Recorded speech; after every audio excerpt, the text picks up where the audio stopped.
But when I enter the House of Representatives, kinailangan na makita nila na hindi lang maingay ito si Eli sa social media. He knows what he is saying at maayos to kausap. At yung rooted to sa principles niya. Yun yung gusto kong makita at maintindihan ng mga House members sa akin. At tingin ko naman, at this point in time, nakuha ko yung respeto na yun sa House members. And I would like to maintain that relationship with them. Kasi ang daming pinangako nung kampanyahan eh. At yung mga manggagawa, umasa sila na, oy, na-inspire kami dito. That's right, that's right. May mangyayari pag binoto namin to. Ayokong ma-fail yung mga naniwala sa amin, sa kamanggagawa party list. Platform of abolishing yung provincial rate na tinatawag. Kasi may batas na nagtatakda na yung sahod halimbawa sa Cavite, hindi pantay sa sahod dito sa Metro Manila. At kadalasan, yung sahod, yung minimum wages sa probinsya, sobrang barat.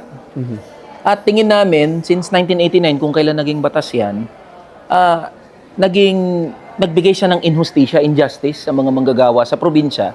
And that's the reason why nagsisiksikan tayo lahat dito sa Lahat nagpupuntahan sa Manila. Metro Manila. Oo. So, kapag inisip natin, napaka-illogical eh.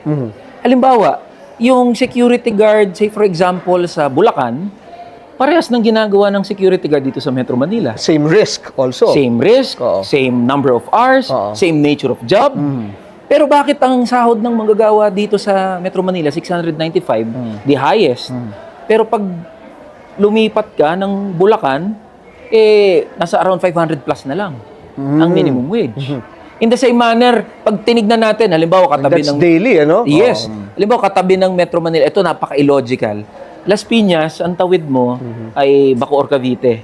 Ang naghihiwalay lang, Zapote Bridge. Okay. So, sa Las Piñas, 695 pesos ang minimum wage. Tumawid lang ako ng Zapote Bridge, Bacoor, Cavite. Nasa 500 plus na lang. Noong tumawid ba ako, yung cost of living ko nagbago. Ibig sabihin ba, mas nagmura ba yung bigas doon sa kabilang sa Cavite kumpara dito sa Las Piñas? Hindi naman eh. Yung kuryente ba, yung internet, yung pangangailangan ko bilang isang tao, nag-iba ba? Hindi, pares. Kadalasan, mas mahal pa nga sa probinsya. Isa pang halimbawa, ang katabi ng Marikina is Rizal, Antipolo. Yes, And I've been to the border of Marikina and Rizal. Alam mo, Boss Jojo, ang naghihiwalay lang poste. Poste. Poste lang. Poste lang. So, 695. Pagtawid ko, 560 na lang. Tapos, may isa pa. Ito, isa sa mga sumikat na vlog ko. Yung sa mall, somewhere in Cainta and Pasig. So, lumipat lang ako. Tumawid lang ako. It took me 3 seconds. 3 seconds. To go from one mall to another. Lilipat lang, tatawid lang. Pero dito, 695. Dun sa kabila, 560 na lang. So, kita napaka-illogical. Right.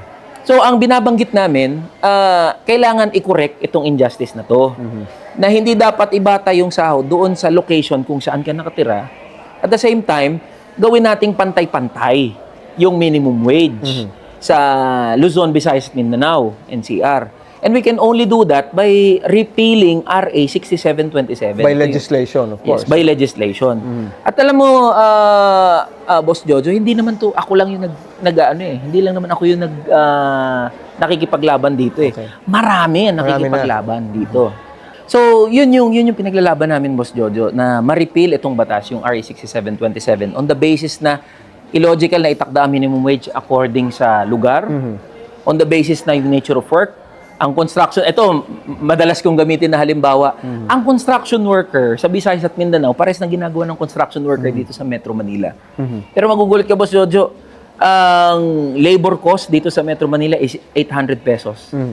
That's correct. Ang labor cost sa probinsya, 500, 600 pesos. Right. Mas mabigat ba semento dito sa Metro Manila?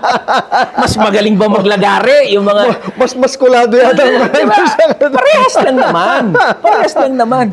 So, and sa lahat na nakakausap ko, Boss Jojo, naniniwala sila, tama nga naman, na dapat i-review as to how we fix our wages in the Philippines. So, I ran on that promise, Boss Jojo. And gladly, many of the workers, nag-resonate yung message namin eh. Talagang maraming naniwala, maraming nagsabi, tama yung binabanggit ni Eli, at ito rin pinangako ko. when I run during the elections and sakaling manalo ko, wala ko ibang atupagin kundi issue ng mga manggagawa. Mabuwag yung provincial rate, ipantay ang minimum wage ng mga manggagawa, Luzon, Visayas at Mindanao. Okay. Okay. Nagharap kami sa House, nagharap kami sa Senate, at talagang china-challenge namin itong wage fixing mechanism. What they're saying is, nasa batas yan. Sabi nila, ang Department of Labor and Employment Dole, will not actively support or go against any measure, kundi ipapatupad lang nila kung ano yung nakasulat sa batas. Kalokohan po yun. Alam niyo kung bakit? Kasi ang mga wage boards, Boss Jojo, for the past 30 plus years, pag gumawa yan ng wage order, laging barya-barya. Laging pabor sa mga sa business, sa mga malalaking negosyante. We are not anti-business. What we are saying is, bigyan naman natin ng hustisya yung mga manggagawa.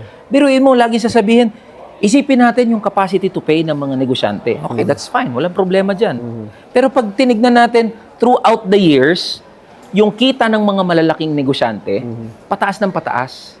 Yung labor productivity, aktual na nagagawang serbisyo at produkto ng mga manggagawa, pataas ng pataas. And you have data that validates this. Yes. Nung plinat namin, nung batay sa pag-aaral to, yung real labor productivity nagagawa ng mga manggagawa, pataas ng pataas throughout the years. GDP growth, yung kita ng ekonomiya natin, pataas ng pataas. Pero pag plinat natin yung sahod ng mga manggagawa, 2001 up until now, hindi nagbabago. So it remains stagnant. Yes. Walang growth. So the question is, saan napunta yung sahod ng mga manggagawa? Diba? Ano nangyari sa sahod ng mga manggagawa? Right. So, ibig sabihin, yung just share in the fruits of production, yung bahagdan o share ng mga manggagawa doon sa produkto na sila naman ang lumikha, doon sa serbisyo na sila naman ang gumawa, hindi sila nakikinabang doon. And then here we are saying, every year by year, pataas ng pataas ang kita ng ating ekonomiya. Year by year, gumaganda ang ating ekonomiya. So what we are saying, ang pinaka punot dulo nito, Boss Jojo, is that gusto natin na makuha ng mga manggagawa kung ano yung makatwiran na bahagi doon sa iniambag nila sa ekonomiya. And if we are going to look at it that way, na hindi lang simpleng cost yung labor ng mga manggagawa, investment ang pagtingin natin sa manggagawa. Just imagine, if workers are well paid, they are happy. Correct. And if they are happy, they are more productive. More productive. And if they're productive, who benefits? The business, and the community. And the community. Correct. Yun ang Which means more revenue for them also. Yun ang pinupunto namin. Dapat hindi tignan ang mga manggagawa, yung labor, as simple cost in the accounting books. Kasi pag tinignan mo ang manggagawa na parang cost lang sa accounting books, kahit piso lang ang itaas sa sahod ng manggagawa, aaray ka. Alam mo, ang ganda ng laid down mo niyan, Kong. Tama yung sinabi mo na yan. I agree all the more with you, no? Hindi dapat siya tinitignan na cost, Yes. Dapat tinitignan mo yan. Dapat nga partnering mo yan. Yes.